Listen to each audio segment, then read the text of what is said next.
War on the line, Ukraine and US talks collapse. Witkoff and Kushner head straight to Putin. Trump explosion, Ukraine corruption not helpful. Yermak resigns amid chaos in Kyiv. Macron power move, Zelenskyy gets massive military boost. Europe on edge as tensions spike. Oil alert, Maduro warns US plotting to steal Venezuela's reserves. 15,000 troops and warships mobilize. Putin's war machine, record military budget approved, Russians crushed by taxes and social cuts. Caspian under fire, drone attack shatters city, naval base and civilians at risk. Nature's wrath, catastrophic floods ravage Southeast Asia, thousands dead, entire regions drowned. And about snowstorm nightmare, 45 vehicle pileup devastates Indiana, chaos reigns on icy highways.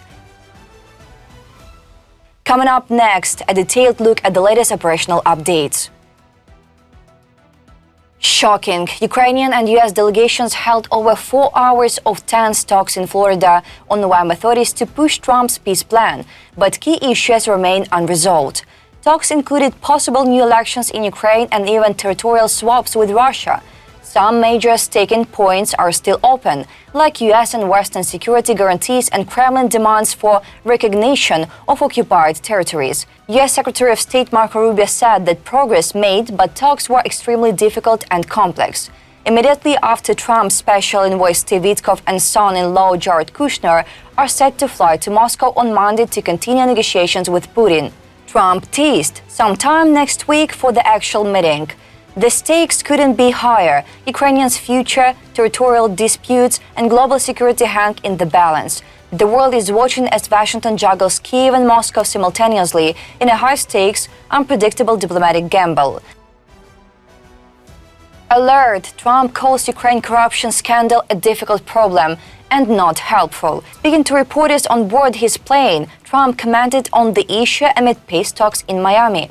I've spoken to them, and they're doing well. Ukraine's got some difficult problems, but I think Russia would like to see it end.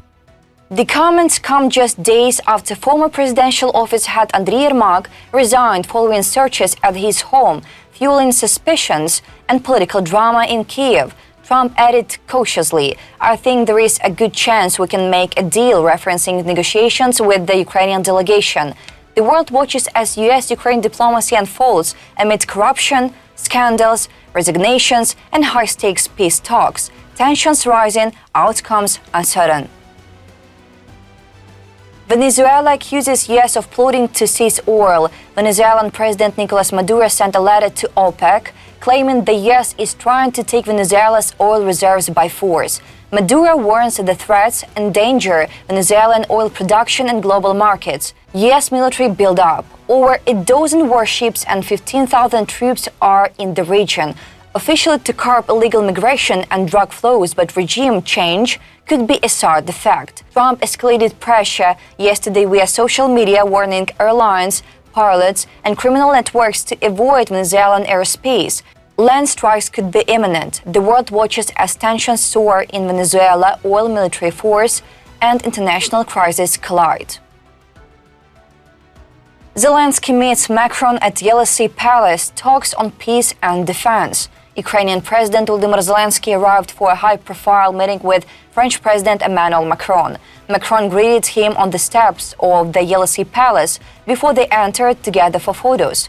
The meeting ran almost an hour late, originally scheduled for 10 a.m. Paris time, 11 a.m. Kyiv. Inside, the leaders exchanged views on conditions for a fair and sustainable peace, continuing discussions from Geneva and the US peace plan, emphasizing close coordination with European partners. Security guarantees for Ukraine under the coalition of the determined were also discussed. This visit comes just 2 weeks after the previous one, where France agreed to sell up to 100 Rafale fighter jets to Ukraine. Zelenskyy also announced that Ukraine will receive 8 French SAMP-T air defense systems. Major boost for Ukrainians' defense and a clear signal of deepening Franco-Ukrainian cooperation amid ongoing tensions. Putin signs 2026 budget, record military spending, social cuts hit citizens. Russian dictator Vladimir Putin has approved the 2026 federal budget, funneling a record share of funds to the military and security forces, nearly 40% of all spending, the highest since the Soviet era. Social programs and citizen welfare are slashed to 25% of the budget, a 20-year low, signaling sharp declines in social guarantees. A huge budget deficit of 1.6% of GDP stemmed from collapsing oil and gas revenues under sanctions. To fill the gaps, the Kremlin is introducing higher taxes and new fees. VAT rises to 22% alongside additional levies for businesses and citizens, effectively making Russians pay for the war. Analysts warn this budget confirms one thing: prolonged war remains the Kremlin's top priority, even at the cost of economic collapse and citizens' impoverishment. Putin's ambitions in Ukraine outrank domestic stability and public welfare, cementing a year of militarization and social hardship for ordinary Russians.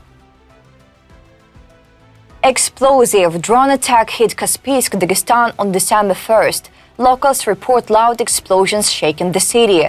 Russian air defenses were activated, but the interception caused damage to civilian infrastructure. Windows were shattered, several cars destroyed, and shock waves reached the Dagdezel shipyard, located about 3.5 kilometers from the blast. The likely target, Caspian Fleet Naval Base, home to the 414th Separate Guards Marine Battalion and 46th Separate Coastal Missile Battalion. The attack underscores the rising vulnerability of Russian military installations to drone strikes. Eyewitnesses report explosions rattling multiple neighborhoods, sparking fear and uncertainty. The precise scale of the damage remains unclear, but the strike highlights the growing sophistication of drone warfare in the region. This dramatic attack comes amid rising tensions, sending a clear signal: even heavily defended Russian bases are not safe from modern aerial threats. Catastrophic flood strikes Southeast Asia, death toll soars. As of December 1st, massive floods and landslides in Indonesia, Thailand, Malaysia and Sri Lanka have already claimed thousands of lives, AFP reports. Indonesia hits worst, 502 dead, 508 missing, the deadliest disaster since the 2018 quake and tsunami. 3 tropical cyclones collided with the northeast monsoon, unleashing record-breaking rains. Malaysia and southern Thailand saw rainfall far above normal. Armies deployed. Sri Lanka and Indonesia sent military forces to help survivors. Indonesia dispatched 3 naval ships with aid and 2 hospital vessels. President prioritizes rapid relief but faces pressure to declare a state of emergency. Sri Lanka appeals for international help, at least 340 dead. Southern Thailand, at least 178 killed. Entire regions devastated. Communities cut off. Infrastructure collapsed. Authorities warned the worst may not be over. Around 45 cars and trucks collided on Interstate 70 near the 15-mile marker, about 10 miles from Terre Haute, as snow battered the region. Traffic camera images show vehicles strewn across the highway, some slid into the grass. The chain reaction crash hit the westbound lanes, but slide-offs were also reported eastbound, Indiana State Police said. No major injuries reported. Westbound lanes shut down for roughly 6 hours, while crews cleared the wreckage. Snowfall of 1 to 4 inches expected, with wind gusts up to 35 miles per hour, National Weather Service warns. Chaos on the roads as winter storm wreaks havoc, drivers urged to stay off highways. These were all the top breaking news updates for today, from high-stakes diplomacy and explosive military developments to natural disasters and shocking accidents. Stay informed, stay ahead, and don't miss a single update. Subscribe to our channel now. Remember, this daily news blast will keep you up to date every single day with the stories that matter most.